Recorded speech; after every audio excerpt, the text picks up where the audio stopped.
Oh, really should have put some lights on. Such a plonker. Oh, God. Indeed, winter is coming and you need to be ready. Not like this guy. Oh, no. I haven't got any tools either. What am I going to do? Oh, God. Wait for me, guys. Wait for me.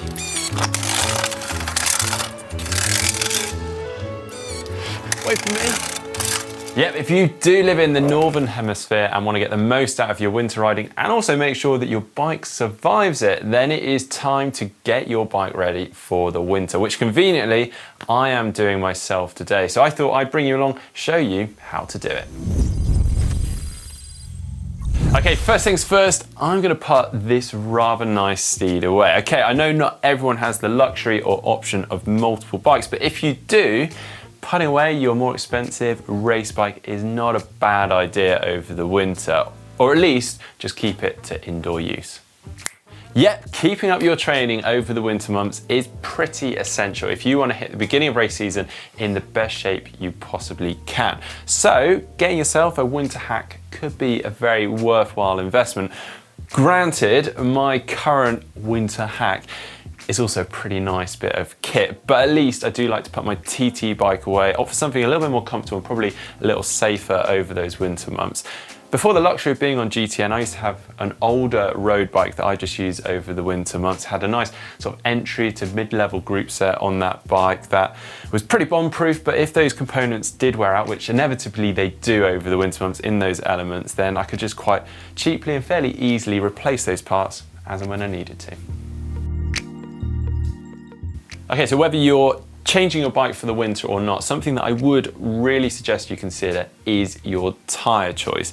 Now, the tyres that you've been riding on all summer may not be up for the task of wet, greasy roads with debris on them. So this time of year, I tend to like to put on a slightly wider tyre for increased comfort and grip on the road. So I put something like a 25mm or a 28mm tyre on, providing your bike does have clearance for that size of tyre.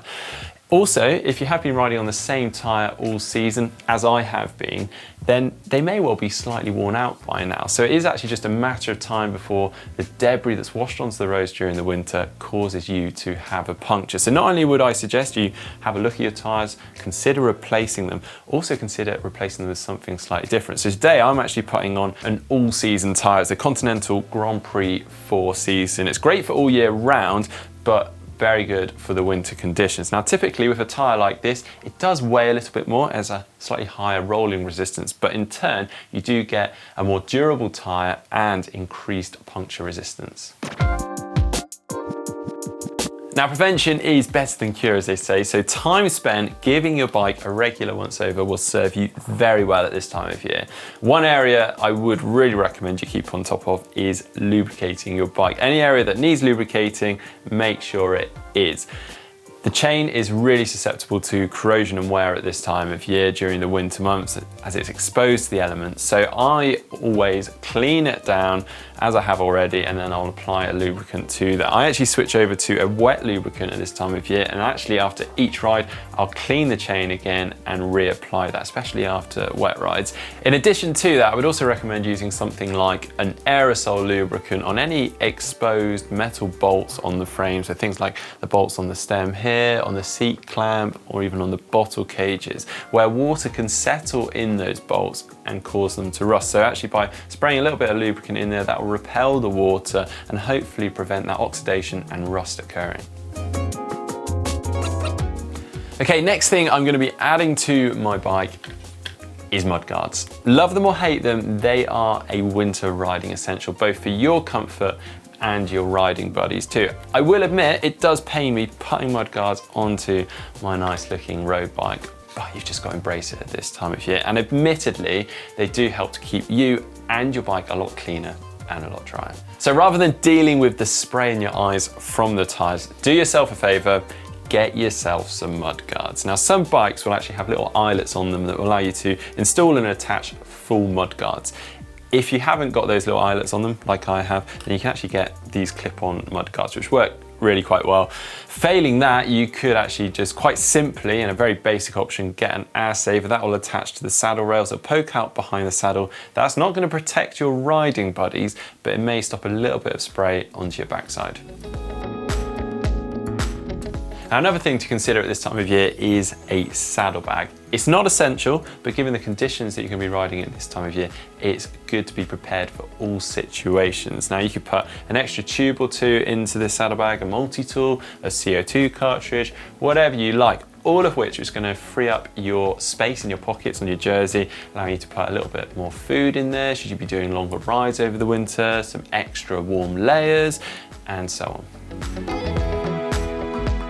Now, if you do have a bike with mechanical gears or cable pull brakes, it can be those cables that are the first to go during the winter, because water that's sprayed off the road or from raining can get into that housing and cause those cables to corrode. Also, dirt just flicked up from the road can work its way into that housing, and both of which are going to cause the brakes to stick, the gears hard to change. So we can prevent that by making sure that the cable ends to those housings are installed correctly. That's what they're there to do. So that's a good first line of defense. You can also get some rubber seals that apparently do the job better. I've not gone to the extent of installing them myself, but apparently do work very well. I would personally spray a little bit of aerosol lubricant down the housings of those cables from time to time. As we mentioned before, that repels water, it's a good protection for those cables, and also just allows those cables to run nice and smoothly. Now, this one is a pretty obvious one, but get yourself some lights, at least to be seen, if not to be able to see. If you are a commuter, then I say this is basically an essential, because it's pretty likely that you're doing at least one of your rides in darkness. Also, it's just a busy time of day, so you want to give the traffic the best chance of being able to see you. And personally, I really like these kind of lights that are rechargeable, so after each ride I can just whip them off my bike, whack them on charge, and ready to go for the next one. Finally, there are ways of protecting the frame itself. Now, old school, and not something I've actually done myself before, but you can apply just standard car wax to your frame, particularly on the down tube and the bottom bracket area. Then any grit, dirt, grime that's flicked up from the road will actually just slip off. The car wax actually creates quite a slippery surface in the wet, so it's quite an effective method actually, and maybe I might try in the future. Something that I do personally do is actually use these frame protectors. You can just cut these to size and add them on as patches to your frame. So I use these around any areas where cable's going to be resting, rubbing, bouncing, and ultimately maybe scratching and ruining that lovely paintwork. Nice thing with these is, yeah, you can cut them to any size you like. They're clear, so you're hardly going to know they're there.